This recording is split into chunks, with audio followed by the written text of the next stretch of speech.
नमस्कार। आकाशवाणी से प्रस्तुत है समाचार संध्या।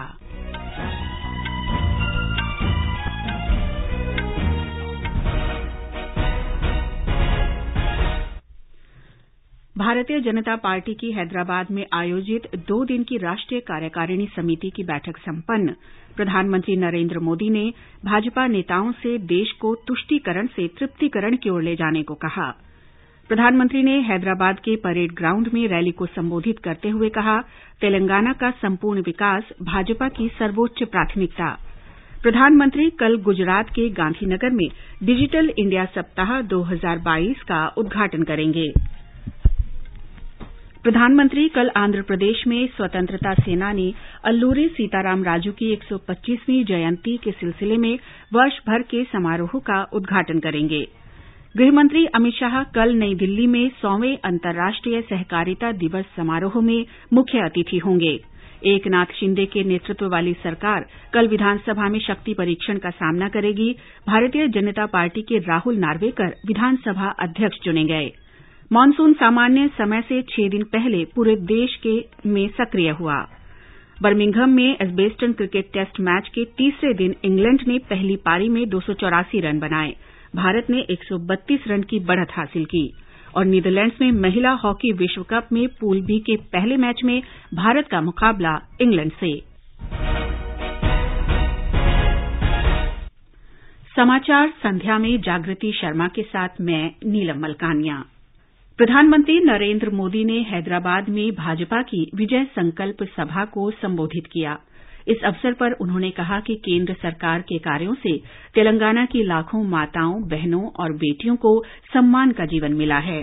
स्वच्छ भारत अभियान से तेलंगाना की लाखों गरीब माताओं, बहनों, बेटियों को सम्मान का जीवन मिला। उज्ज्वला योजना से मिले मुफ्त गैस कनेक्शन से तेलंगाना की लाखों गरीब बहनों को धुएं से मुक्ति मिली है। मातृत्व के समय पोषण से लेकर टीकाकरण तक की सुविधाओं को हमने तेलंगाना के गांव-गांव तक पहुंचाया है, हर लाभार्थी तक पहुंचाया है। इसी का परिणाम है कि आज बहनों बेटियों का स्वास्थ्य भी सुधर रहा है और उनके जीवन पर संकट भी कम हुआ है। प्रधानमंत्री नरेंद्र मोदी ने भारतीय जनता पार्टी के नेताओं और कार्यकर्ताओं को निष्पादन और विकास की राजनीति पर ध्यान केंद्रित करने और तुष्टीकरण, सांप्रदायवाद तथा वंशवाद की राजनीति को हराने का आह्वान किया है। उन्होंने भाजपा की राष्ट्रीय कार्यकारिणी की बैठक में सर्वसम्मति से पारित राजनीतिक प्रस्ताव पर चर्चा के दौरान ये बात कही। राजनीतिक प्रस्ताव गृहमंत्री अमित शाह ने पेश किया और कर्नाटक के मुख्यमंत्री बसवराज बोम्मई तथा असम के मुख्यमंत्री हिमंत बिस्व शर्मा ने इसका समर्थन किया। श्री शर्मा ने बताया कि बैठक में इस प्रस्ताव पर विस्तार से चर्चा की गई और इसे सर्वसम्मति से पारित किया गया। राष्ट्रपति चुनाव पर अमित शाह जी ने बोला, आदरणीय प्रधानमंत्री जी के शासनकाल में 2 राष्ट्रपति चुनाव का अवसर आया। भाजपा ने एक बार दलित को, दूसरी बार एक महिला आदिवासी को चुना जो जमीन से जुड़ी रही है। सुरक्षा का व्यापक सुधार का बारे में बोला। मोदी जी के नेतृत्व में बाहरी सुरक्षा और आंतरिक सुरक्षा सुदृढ़ हुए हैं। रक्षा क्षेत्र में व्यापक सुधार हुआ है। जम्मू कश्मीर का भारत का अभिन्न अंग बनाया है, धारा 370 का एबोलिशन करते हुए। श्री शर्मा ने बताया कि बैठक में गुजरात दंगों पर उच्चतम न्यायालय के ऐतिहासिक फैसले का स्वागत किया गया। उच्चतम न्यायालय के फैसले में प्रधानमंत्री को सभी आरोपों से मुक्त कर दिया गया है और उन पर लगे आरोपों को राजनीति से प्रेरित बताया है। प्रस्ताव में कहा गया है कि प्रधानमंत्री नरेंद्र मोदी भगवान नीलकंठ की तरह चुप रहे और उन्होंने कानून लागू करने वाली एजेंसियों के साथ पूरा सहयोग किया। प्रस्ताव में आगे कहा गया है कि विपक्षी कांग्रेस सरकार की हर योजना, कार्यक्रम और निर्णय का विरोध करती है। कांग्रेस के लिए राजनीति वंशवाद है, लेकिन भाजपा इसे सेवा समझती है। प्रस्ताव में यह भी कहा गया है कि देश ने 2014 से पहले राजनीतिक निष्क्रियता, क्षेत्रवाद और तबाह अर्थव्यवस्था का सामना किया है। पार्टी ने द्रौपदी मुर्मू को राष्ट्रपति पद के उम्मीदवार के रूप में चुनने के लिए प्रधानमंत्री की सराहना की। अनुच्छेद 370 हटाना, गरीबों के लिए योजनाओं का कार्यान्वयन, अग्निपथ जैसी योजना की शुरुआत और एक रैंक एक पेंशन लाने के लिए भी प्रधानमंत्री की प्रशंसा की गई। प्रस्ताव में कई राज्यों के चुनाव में भाजपा की जीत का भी उल्लेख किया गया। प्रस्ताव में एनडीए सरकार के 8 वर्षों के कार्यकाल में गरीबी को 22% से कम करके 10% पर लाने और स्वास्थ्य के बुनियादी ढांचे को बढ़ाने सहित कई उपलब्धियों के बारे में भी चर्चा की गई।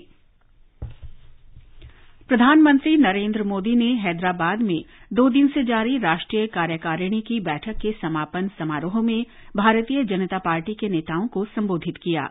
उन्होंने विशेष रूप से तेलंगाना, पश्चिम बंगाल और केरल जैसे राज्यों के कार्यकर्ताओं की सराहना की और कहा कि वे कई चुनौतियों के बावजूद राजनीतिक कार्य करने के लिए दृढ़ संकल्प हैं। वरिष्ठ नेता रविशंकर प्रसाद ने बताया कि कई राजनीतिक दल अपने अस्तित्व के लिए संघर्ष कर रहे हैं और भारतीय जनता पार्टी ऐसा कुछ न करे जिससे उनके सामने भी उस स्तर पर पहुंचने का खतरा हो। प्रधानमंत्री ने 2 बातें बहुत रोचक कही। इसमें उन्होंने एक बात कही कि our approach should be P2 to G2। हमारा उद्देश्य P2 से G2 का होना चाहिए, मतलब pro people, pro active governance, जनता सापेक्ष, सुशासन सापेक्ष हमारे पूरे कार्य पद्धति होनी चाहिए। प्रधानमंत्री जी ने एक और बात कही कि हमारा दूसरा लक्ष्य क्या होना चाहिए। दूसरा लक्ष्य ये होना चाहिए कि हम देश के सामने ये स्पष्ट अपना आचरण रखें कि फ्रॉम अपीजमेंट टू फुलफिलमेंट, तुष्टीकरण से तृप्तिकरण।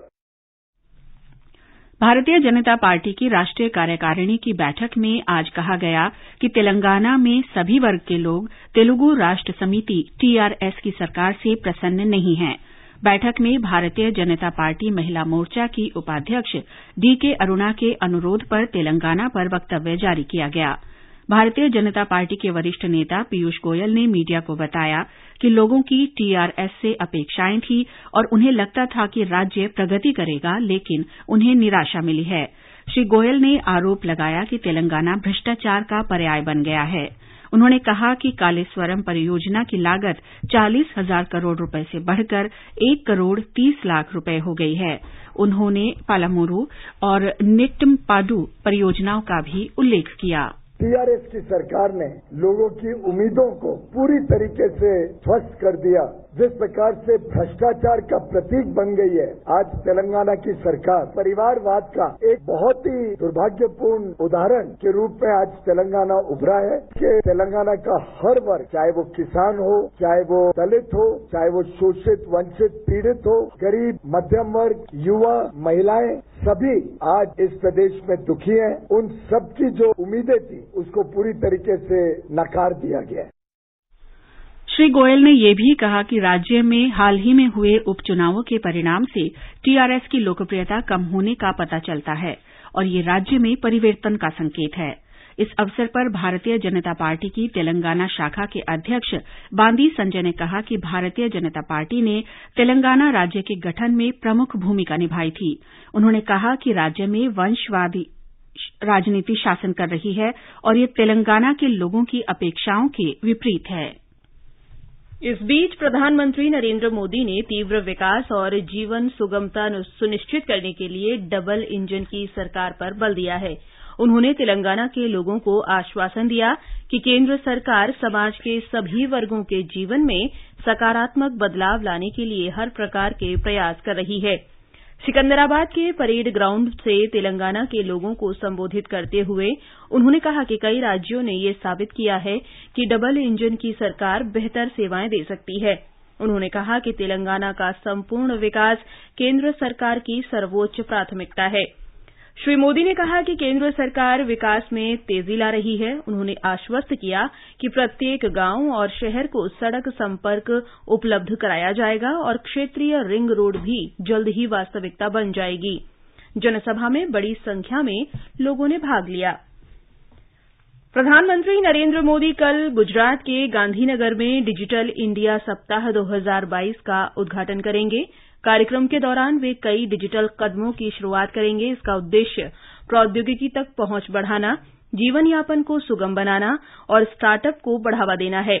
डिजिटल इंडिया सप्ताह का विषय है नव भारत प्रौद्योगिकी प्रेरणा। इस समारोह का सीधा प्रसारण आकाशवाणी से शाम 4:55 पर शुरू होने के कारण कल शाम 4:30 बजे निर्धारित कार्यक्रम परिक्रमा 30 मिनट के बजाय केवल 25 मिनट की अवधि के लिए होगा।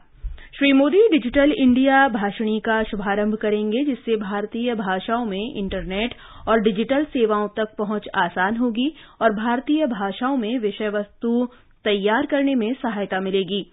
प्रधानमंत्री देश के द्वितीय और तृतीय श्रेणी के शहरों में स्टार्टअप की सहायता और उन्हें सफल बनाने के लिए एक राष्ट्रीय प्रौद्योगिकी स्टार्टअप मंच डिजिटल इंडिया जेनेसिस का शुभारंभ भी करेंगे।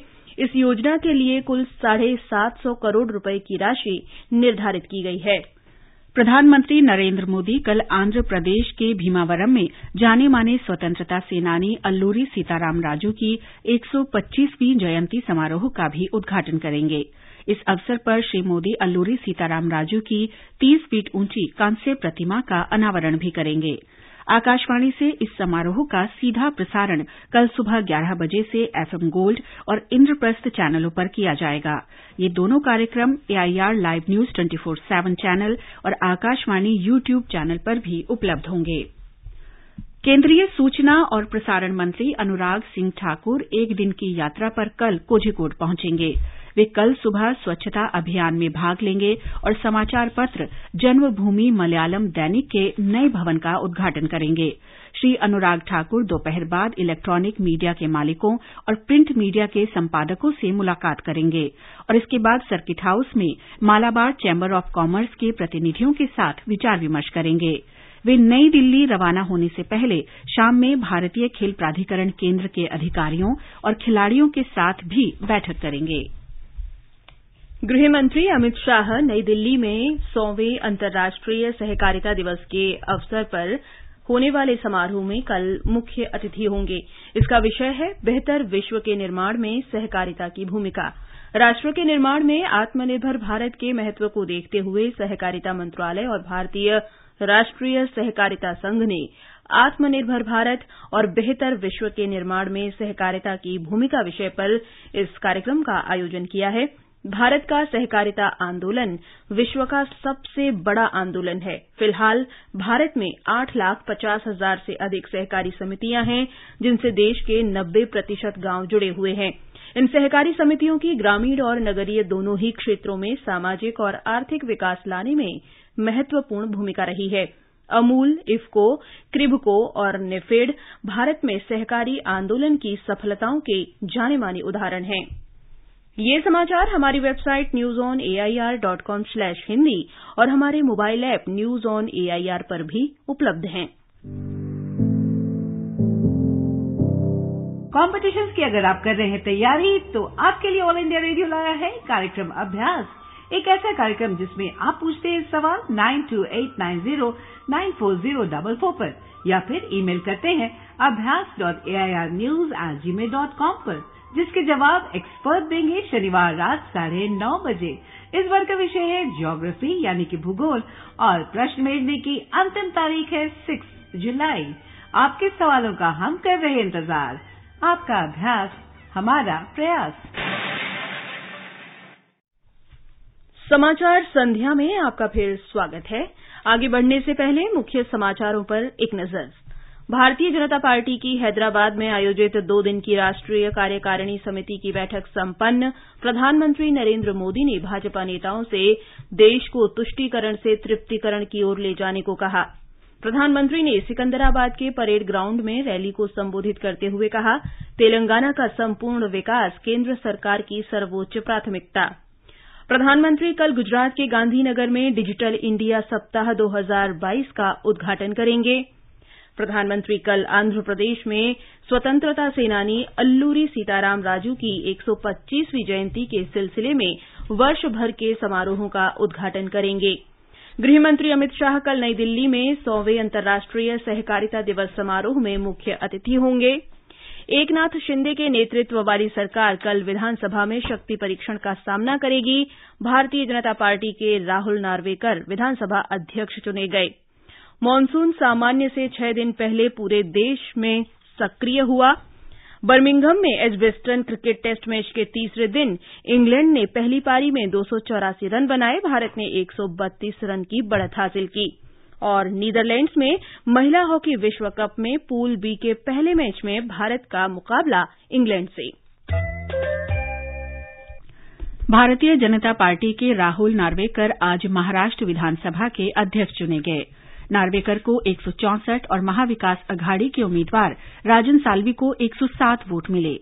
पार्षद के रूप में राजनीतिक सफर शुरू करने वाले नार्वेकर को 2015-16 के लिए कॉमनवेल्थ संसदीय बोर्ड के सर्वश्रेष्ठ वक्ता पुरस्कार से सम्मानित किया गया था। ब्यौरा हमारे संवाददाता से। नार्वेकर को अध्यक्ष घोषित किए जाने के बाद डिप्टी स्पीकर नरहरि झिरवाल ने अधिकारियों से उन विधायकों के नाम लिखने को कहा जिन्होंने शिवसेना द्वारा जारी किए हुए व्हिप के खिलाफ मतदान किया। उन्होंने ये भी कहा कि मतदान की वीडियोग्राफी की गई है। नवनिर्वाचित अध्यक्ष को बधाई देते हुए श्री फडणवीस ने कहा कि श्री नार्वेकर देश के इतिहास में सबसे कम उम्र के अध्यक्ष बने। इस बीच श्री शिंदे ने राज्य का मुख्यमंत्री बनाए जाने पर प्रधानमंत्री नरेंद्र मोदी को धन्यवाद दिया और कहा कि दिगंबत बाला साहब ठाकरे और आनंद दिघे का सपना पूरा हो गया है। कुणाल शिंदे के साथ देवप्रिय भट्टाचार्य जी, आकाशवाणी समाचार, मुंबई। 288 सदस्यीय विधानसभा का 2 दिवसीय विशेष सत्र आज सुबह 11 बजे शुरू हुआ। एकनाथ शिंदे के नेतृत्व वाली सरकार कल विधानसभा में शक्ति परीक्षण का सामना करेगी। इससे पहले शिवसेना और एकनाथ शिंदे के नेतृत्व वाले दोनों गुटों ने विधायकों को अपने अपने उम्मीदवारों को मतदान का निर्देश देते हुए व्हिप जारी किया था। महाराष्ट्र विधानसभा अध्यक्ष राहुल नार्वेकर ने एकनाथ शिंदे के नेतृत्व वाले खेमे के मुख्य सचेतक भरत गोगावाले द्वारा भेजे गए पत्र को रिकॉर्ड में ले लिया है। पत्र में शिवसेना के 16 विधायकों द्वारा व्हिप के उल्लंघन का जिक्र है। देश में अब तक 197 करोड़ 95 लाख कोविड रोधी टीके लगाए जा चुके हैं। कल 10 लाख से अधिक टीके लगाए गए। कल 16,000 से अधिक लोगों में कोरोना संक्रमण की पुष्टि हुई। इस समय देश में 1,11,000 से अधिक लोगों का उपचार चल रहा है और स्वस्थ होने की दर 98.54% है। खाद्य और सार्वजनिक वितरण विभाग मंगलवार को नई दिल्ली में भारत में खाद्य और पोषण सुरक्षा पर एक राष्ट्रीय सम्मेलन का आयोजन करेगा। सम्मेलन का उद्देश्य सार्वजनिक वितरण प्रणाली की विभिन्न योजनाओं का प्रचार और पोषण सुरक्षा पर ध्यान केंद्रित करना है। उपभोक्ता मामलों के मंत्री पीयूष गोयल 1 दिवसीय सम्मेलन को संबोधित करेंगे। सम्मेलन के दौरान खाद्य सुरक्षा, खाद्य पदार्थ और फसल विविधीकरण, सार्वजनिक वितरण प्रणाली और भंडारण क्षेत्र में सुधार पर मुख्य रूप से चर्चा होगी। इसमें सहकारी संघवाद की चुनौतियों और अवसरों पर भी चर्चा होगी, जिससे देश में खाद्य और पोषण सुरक्षा के क्षेत्र में पारदर्शिता लाई जा सके। गृह मंत्रालय ने विदेशी अंशदान विनियमन अधिनियम FCRA में संशोधन किया है। संशोधित अधिनियम के अंतर्गत विदेश में रहने वाले रिश्तेदारों को अधिक राशि भारत भेजने की अनुमति और कुछ अन्य रियायतें दी गई हैं। अब सरकार को सूचना दिए बिना 1 वित्त वर्ष में 10 लाख रुपए तक की राशि संबंधियों द्वारा भेजी जा सकेगी। यदि इससे अधिक राशि भेजी जानी है तो सरकार को 3 महीने पहले इसकी सूचना देनी होगी। दिल्ली विधानसभा का 2 दिवसीय मानसून सत्र कल से शुरू होगा। सदन की कार्यवाही सुबह 11 बजे से शुरू होगी। सूत्रों के अनुसार मानसून सत्र में विधायकों के वेतन पर चर्चा होगी और वेतन में बढ़ोतरी के संबंध में एक विधेयक भी पेश किया जा सकता है। समाजवादी पार्टी अध्यक्ष अखिलेश यादव ने आज युवा और महिला शाखाओं सहित अपने संगठन के सभी राष्ट्रीय, राज्य और जिला कार्यकारी निकायों को भंग कर दिया है। हालांकि इस कदम का कोई आधिकारिक कारण नहीं बताया गया है, लेकिन इसे पार्टी की पुनर्गठन के प्रयास के तौर पर देखा जा रहा है। समाजवादी पार्टी ने अपने ट्विटर हैंडल पर सूचना दी कि पार्टी के उत्तर प्रदेश अध्यक्ष नरेश उत्तम अपने पद पर बने रहेंगे। आजादी का अमृत महोत्सव के अंतर्गत आइए अब सुनते हैं आकाशवाणी की विशेष प्रस्तुति आजादी का सफर। आजादी का अमृत महोत्सव।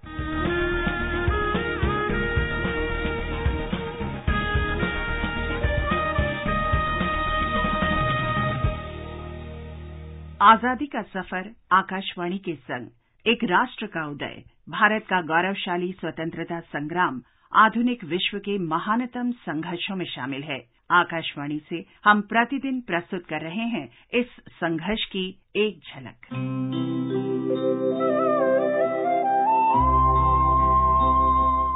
आज की इस कड़ी में हम राष्ट्रवादी हंसा जीवराज मेहता का स्मरण कर रहे हैं। उनका जन्म 3 जुलाई 1897 को गुजरात के सूरत में हुआ था। उन्होंने असहयोग आंदोलन और स्वदेशी आंदोलन में भाग लिया और 1932 में वे गिरफ्तार कर ली गईं। हंसा जीवराज मेहता ने बड़ौदा कॉलेज में दर्शन शास्त्र का अध्ययन किया और उसके बाद इंग्लैंड में पत्रकारिता और समाज शास्त्र का अध्ययन किया। 1920 में लंदन में निवास के दौरान हंसा मेहता की मुलाकात सरोजिनी नायडू से हुई, जिन्होंने बाद में उन्हें महात्मा गांधी से मिलवाया और उन्हें स्वाधीनता आंदोलन से जोड़ा। हंसा जीवराज मेहता का राजनीतिक जीवन 1937 में बंबई विधान परिषद के चुनाव में जीत के साथ शुरू हुआ। वे 1949 तक परिषद में रहीं। इस दौरान मेहता अखिल भारतीय महिला कॉन्फ्रेंस से करीबी रूप से जुड़ी रहीं और 1946 में उसकी अध्यक्ष बनी। अध्यक्ष के रूप में कार्यकाल के दौरान उन्होंने भारतीय महिलाओं के अधिकारों और कर्तव्यों के चार्टर का मसौदा तैयार किया।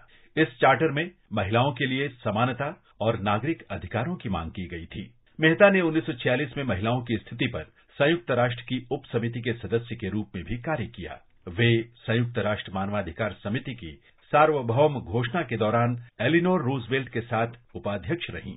मेहता मुंबई में श्रीमती नाथीबाई दामोदर ठाकर से विश्वविद्यालय में नियुक्ति के साथ भारत में पहली महिला वाइस चांसलर बनी।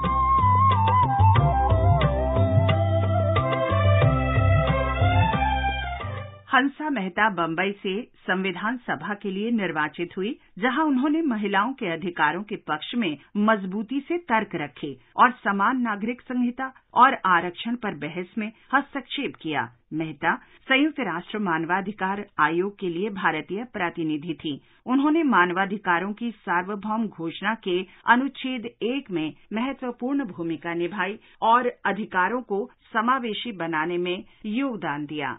सभी पुरुष स्वतंत्र और समान रूप से जन्मे हैं, इस वाक्य को बदलकर सभी मनुष्य स्वतंत्र और समान रूप से जन्मे हैं, ये करने का श्रेय भी हंसा मेहता को ही है।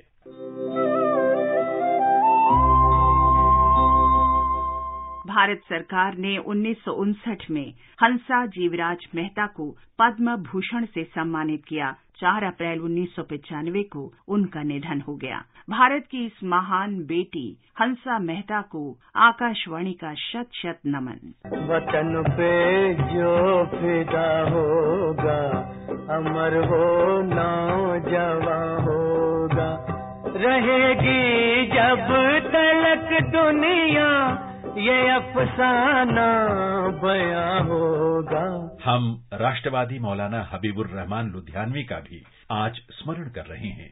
उनका जन्म 3 जुलाई 1892 को पंजाब के लुधियाना में हुआ था। उन्होंने खिलाफत आंदोलन और असहयोग आंदोलन में भाग लिया। अपने भाषण में लोगों को अंग्रेजों के विरुद्ध खड़े करने के लिए प्रेरित करने के आरोप में उन्हें गिरफ्तार कर लिया गया। हबीब को कई बार जेल जाना पड़ा और उन्होंने लगभग 14 वर्ष देश की विभिन्न जेलों में बिताए। हबीब का संबंध स्वाधीनता सेनानियों के परिवार से था। उनके दादा शाह अब्दुल कादिर लुधियानवी 1857 में भारत के प्रथम स्वतंत्रता संग्राम के समय ईस्ट इंडिया कंपनी के विरुद्ध खड़े होने वाले पंजाब के प्रथम व्यक्तियों में शामिल थे। उनके निकट संबंधियों को भी जेल जाना पड़ा। उनकी पत्नी स्वाधीनता सेनानी शफ्तुन्निसा बीवी ने अपने परिवार पर ब्रिटिश पुलिस के क्रूर दमन के बावजूद हबीब का समर्थन किया।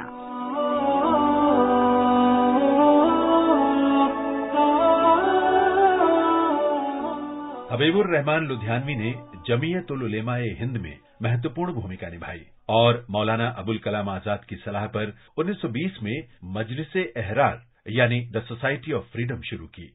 केंद्रीय असेंबली में भगत सिंह द्वारा बम फेंके जाने की घटना के बाद अंग्रेजों के दमन के भय के बावजूद भगत सिंह के परिवार को शरण देने के लिए मौलाना लुधियानवी आगे आए। उन्होंने 1931 में शाही जामा मस्जिद के निकट लगभग 300 अंग्रेज अधिकारियों और पुलिस के सामने भारतीय ध्वज फहराया। इसके लिए उन्हें गिरफ्तार कर लिया गया। जब अंग्रेज अधिकारियों ने लुधियाना रेलवे स्टेशन पर हिंदुओं और मुसलमानों के लिए पानी के अलग अलग घड़ों की व्यवस्था की, तो उन्होंने हिंदू, मुसलमान और सिख कार्यकर्ताओं की सहायता से वो घड़े तोड़ दिए। इसके लिए उन्हें दोबारा गिरफ्तार कर लिया गया।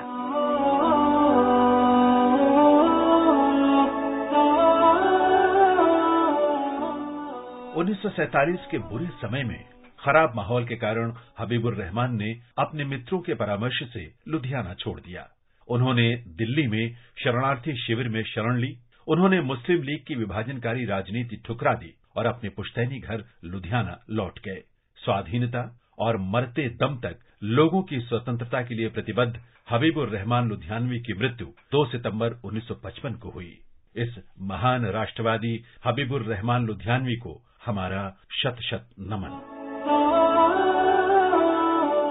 इसके साथ ही ये कड़ी संपन्न होती है। आजादी का सफर आकाशवाणी समाचार के संग कल फिर मिलेंगे एक नई कड़ी के साथ।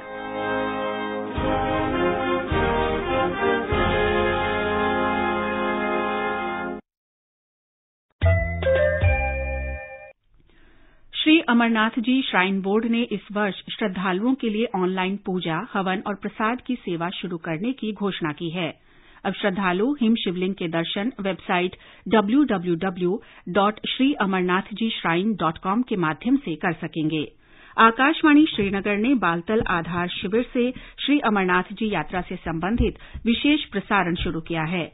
बालतल में एफएम ट्रांसमिशन सुविधा और स्टूडियो बनाया गया है, जहां से यात्रियों के लिए प्रतिदिन सवेरे 7 बजे से रात 10 बजे तक विशेष प्रसारण किया जा रहा है। दक्षिण पश्चिम मानसून निर्धारित समय से 6 दिन पहले ही देश के सभी भागों में पहुंच गया है।